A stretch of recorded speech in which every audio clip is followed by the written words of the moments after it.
قومی اسمبلی کی standing committee برائے پاور کے احکامات پر آج 22 دسمبر 2025 کو ہیسکو ہیڈ کوارٹر میں رکن قومی اسمبلی ممبر اسٹینڈنگ کمیٹی برائے پاور سید وسیم حسین کی صدارت میں اہم اجلاس ہوا۔ اجلاس میں ہیسکو چیف ایگزیکٹو آفیسر فیض اللہ ڈاہری اور ان کی ٹیم نے جینکو ملازمین کی تقرری اور بی پی ایس اسکیل سے متعلق مسائل پر بریفنگ دی۔ حکام نے بتایا کہ جینکو ملازمین کے مسائل وزارت توانائی اور پی پی ایم سی کی ہدایات کے مطابق ترجیحی بنیادوں پر حل کیے جا رہے ہیں۔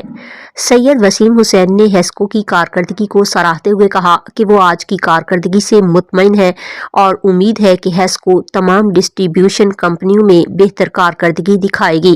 انہوں نے کہا کہ کھلی کچہریوں، ون ونڈو سہولت اور زیرو لوڈ شیڈنگ فیڈرز پر تیزی سے کام صارفین کا اعتماد بحال ہو رہا ہے۔ انہوں نے چیف ایگزیکٹو آف ہیسکو اور ان کی ٹیم کو اچھی کارکردگی پر مبارکباد دی اور کہا کہ ہیسکو کی رپورٹ 24 دسمبر 2025 کو اسٹینڈنگ کمیٹی کے اجلاس میں پیش کی جائے گی۔